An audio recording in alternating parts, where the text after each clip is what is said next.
Assalamualaikum warahmatullahi wabarakatuh. Hello, Dr. Aida and all my friends. I hope you're all doing good today. And yeah, in this video, I would like to share my case study with title A Case Study of Code Mixing Phenomena Among Indonesian Youths on Twitter.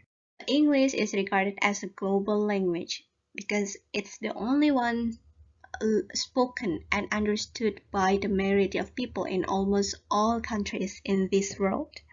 Even Klappenbach revealed that around 360 million native English speakers and nearly twice of it use English as a second language. So somehow English one of the most widely spoken language globally. And also the cultural and linguistic globalization we encounter now somehow allow the English to grow and expand in some countries. As for example, English is used as second language in some countries like Singapore, Malaysia, India, and other countries. And at the same time, English is used as foreign language, like for example in Indonesia. So Indonesians are starting to adapt and learn about different languages, specifically English, because of the growth of influences from other culture. So as a result, people now can converse in multiple languages, including their mother tongue, Bahasa Indonesia, and then their regional language, local language, like Bahasa Jawa, Javanese, Bahasa Bali, Balinese, and so on. And also foreign language, like for this case is English. And this process, this phenomena, we know it as code mixing phenomena.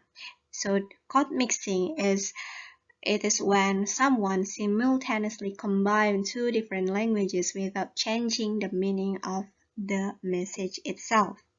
The phenomena of code mixing is not only occur in direct communication but also in social media platform. And I have looked into code mixing phenomena on social media from previous studies. First study conducted by Sutrismi. In this study, the researchers look into the use of Indonesian English code mixing by Indonesian users on Facebook.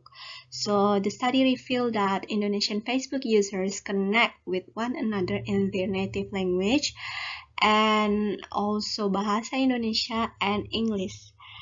By adopting this code mixing, the users were able to communicate in all three languages simultaneously. Another study looked into the code mixing technique utilized by social media influencers on Instagram. In this research, Sutrisno pointed out two reasons behind code mixing usage in Instagram.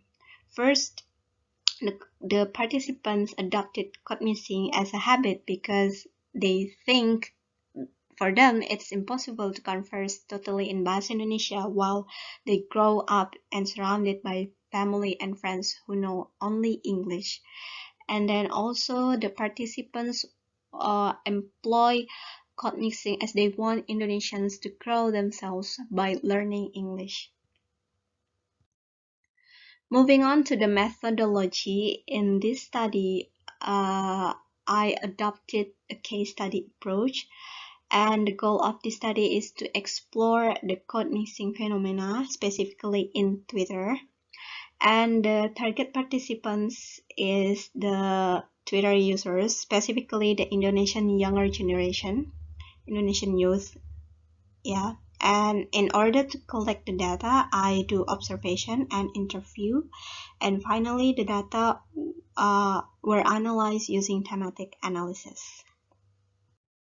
Now we come up to the findings. I observed and found many tweets containing code mixing. So once I input some keywords code mixing in Indonesia on the Twitter search bar sections, from the observation, I found that code mixing was used among Indonesian youths on Twitter.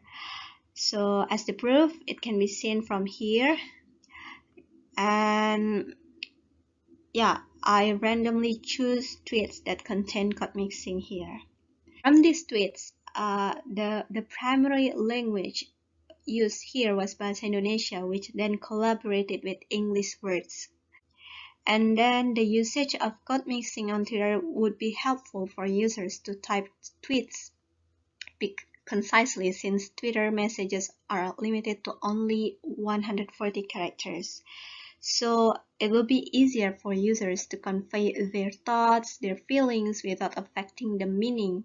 And also we can see that the tweets were using informal language, which commonly used in our everyday conversation, right? So it's consistent with Sutrisno and Arista statement that informal language is widely used in less formal situations when grammatical norms are not applied.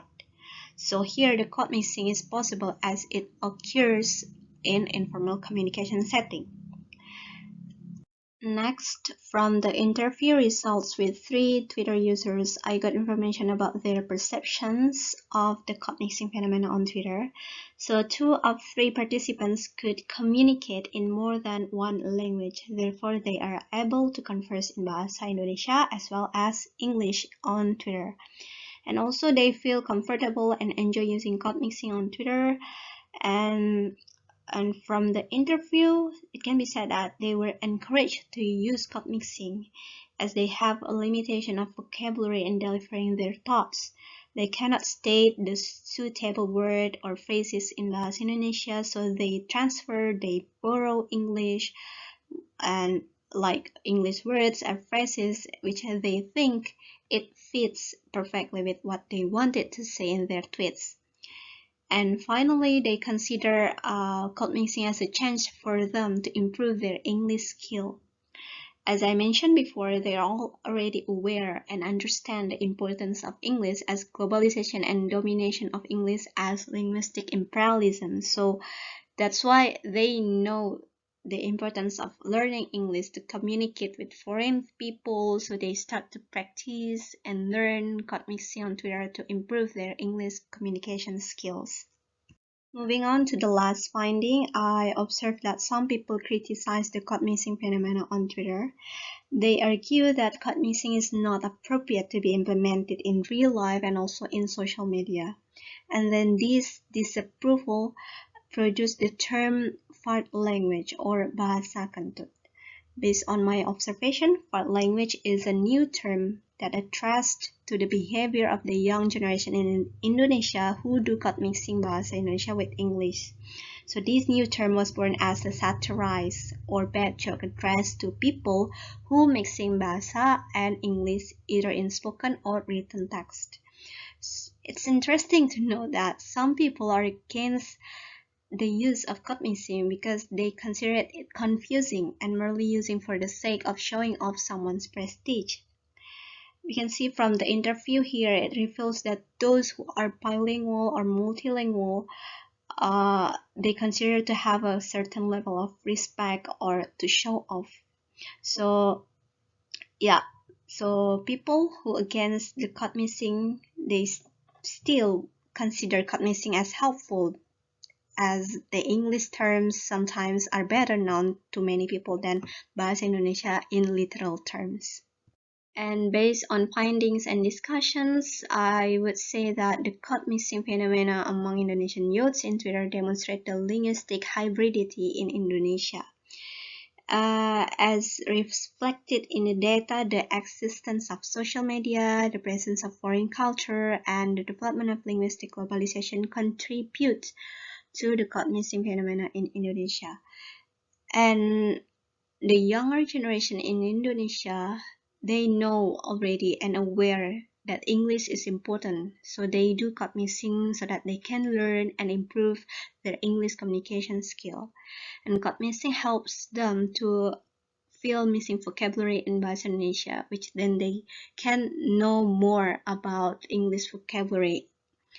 And we know that not all people will welcome code mixing phenomena, so people will argue that it's confusing, it's showing off.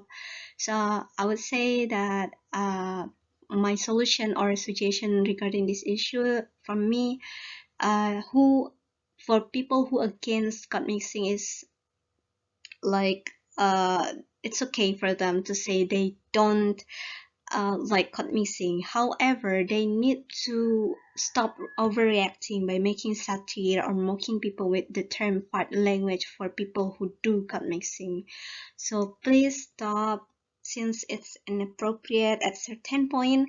Maybe code mixing is natural for people who communicate in more than one language. So please stop overreacting. We have no right or authority to restrict people's ability, capacity to speak more than one language, right? So let them speak, let them express their feelings as long as it doesn't harm others.